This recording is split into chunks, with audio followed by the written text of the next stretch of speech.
So today I woke up and I'd had a very strange dream. And the dream was in fact so strange that it prompted me to think about something that I had thought about a lot in the past in a completely new way. People always say that communism doesn't work, and to prove this, they just point at the numerous failed communist states that have existed throughout recent history. And it's true, they're all failed, they all collapsed, often quite spectacularly. And just to let you know, I will be using the terms communism and socialism interchangeably in this video, because this isn't about true communism, but about the planned economy, which is the reason why all of these communist and socialist states throughout history have failed. It's just too inflexible. In the discussion of whether or not socialism or communism does or does not work, people like to point to a series of nations. Venezuela currently is a favorite example, which, I mean, you have to say that that is a failed state. That one just crashed into the wall. The situation there is absolutely horrendous. I mean, you can make all the excuses you want. What happened there is that the planned economy collapsed. And then everything collapsed. You have the Soviet Union, which was actually doing very well for itself for a very long period of time. I mean, you know, of course there were always sort of mass starvations and gulags and those types of things. There are actually a lot of people who could make a very good point as to the idea that the Soviet Union didn't collapse because of the communism, but because of all the things surrounding the communism, like the Soviet Union being way too large for its own good, even with all the federalization, and the fact that they had to compete with the other global superpower that was antagonizing them and use a lot of their planned economy to put that power into other sectors that weren't as immediately useful to the people of the Soviet Union. You know, tanks and nukes and shit. But at the end of the day, it's still a failed socialist state. Then you have the Nordic countries, which come up in this discussion a lot. The only problem being is that they're not socialist. I know that people in political discussions these days, and especially Americans because they do this to themselves, do not understand proper political labels at all. Even Bernie Sanders and Ocasio-Cortez label themselves as democratic socialists, when if you actually look at their policy positions, they are social democrats, which is a completely different thing. One thing is a socialist system with a planned economy, the other is a capitalist system. The Nordic countries have a capitalist system where they use the capitalist system to enact social policies. Not socialist policies, social policies. So if ever a socialist points at the Nordic countries and goes, "Look, socialism works," you can tell them that they're wrong, because they're not socialist. In this whole discussion, the one country that very few people seem to be talking about is China, which is a communist country with a planned economy that is right now on its best path to take over the US position as the dominant global superpower, which I really hope does not happen. And I will not be measuring the success of China as a nation on moral grounds, because that is fucking ridiculous. If I were to measure the success of the United States on moral grounds, they would be one of the worst regimes of all time. So yeah, China is without a doubt a dystopian hellhole that is very bad for its citizens and for the citizens of other countries that they are colonizing. I wouldn't live in China if they paid me $1 million a week. I just wouldn't do it.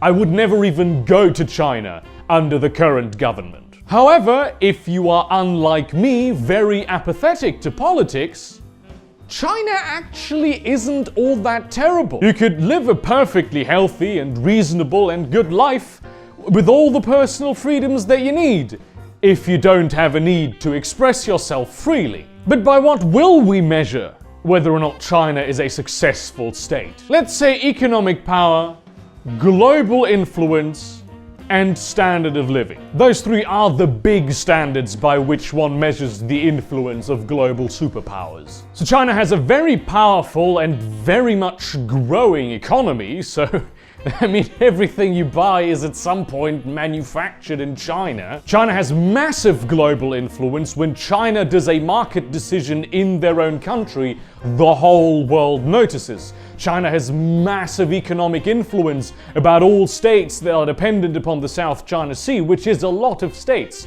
China is the preeminent superpower in Asia and also, interestingly enough, Africa. And the Chinese, in like the past 20 to 30 years, have begun enjoying an immensely good standard of living. China does have the fastest growing and probably at this point largest middle class in the world, in the same way that they have the biggest language in the world, because there's just so many fucking Chinese! And the Chinese middle class experience is not very different from the American middle class experience, except for, you know, your class isn't being eroded away by great powers. The state is actually invested in keeping the middle class a thing. So if you are once again okay with never ever expressing any political opinion ever, China might be a thing for you. Also, and this is very important, having a market does not disqualify you from communism.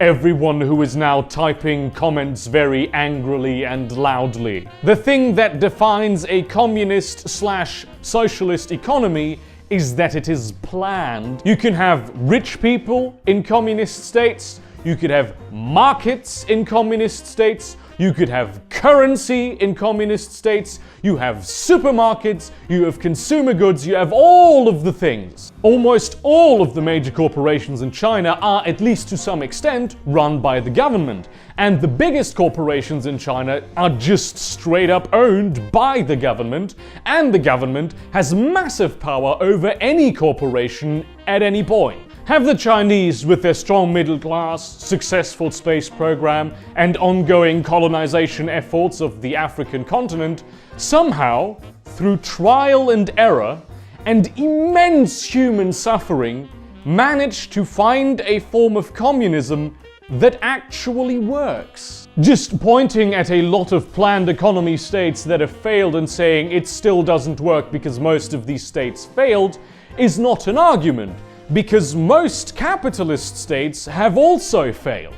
Capitalism is also something that can't just be achieved perfectly under all circumstances, though I would argue that the array of circumstances and methods that you can use to successfully implement capitalism is a lot wider than the array of circumstances and methods that you can use to successfully implement communism or socialism. It does not seem like there are any major threats to the continued existence and even dominant hegemony of China. They will eventually run into economic problems, as every country does, and they will fix those economic problems, as every other country does, with the given advantage that they have a lot more fine-tuned control to harness the power of their economy. The government can look at things more clearly, they have better data, and they have a lot more influence to do what their economic experts who understand how market forces function tell them to do. So ideally, that should work out well for them.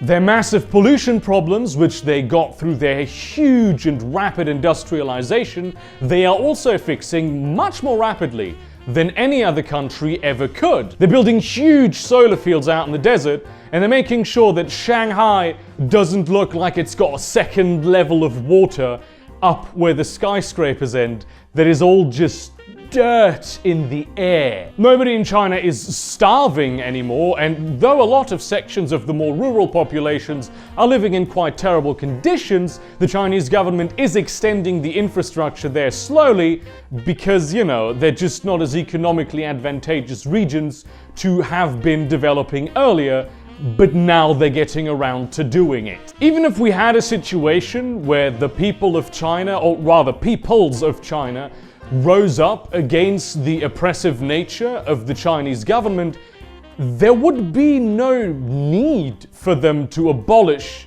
the planned economy. They could keep it and still have human rights in some form. That form ideally being just, you know, the human rights in their purest form. And just to make sure everyone understands this, I am not advocating for communism. I do not like communism. I do not want any country on the planet to be communist.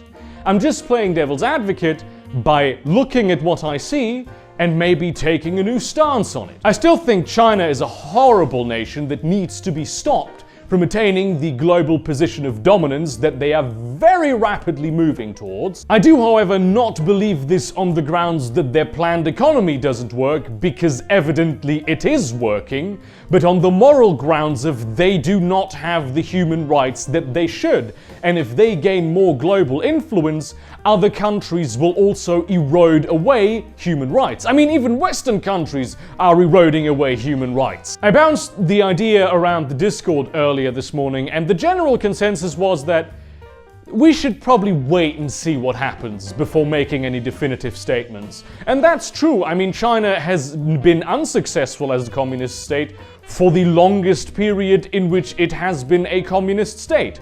This resurgence into superpower status is a very recent development. But maybe we should at least consider challenging our preconceived notions about the functionality of planned economies, because maybe they work better than we think. Thank you very much for watching this video and adding some new thoughts to your brain, unless you had these thoughts earlier, in which case you just sort of wasted some minutes of your life, and I'm sorry about that. Really, I'm not sorry about that. It's your own fault. You clicked on the fucking video. Consider supporting the capitalist economy by giving me money on Patreon, getting cool rewards. Also, enter the Discord server where a lot of those rewards will be, where we also had this very interesting bouncing around of ideas earlier today. So it's a very good place to be. Have a fantastic day wherever you are, whether you live in a planned economy or an unplanned free economy.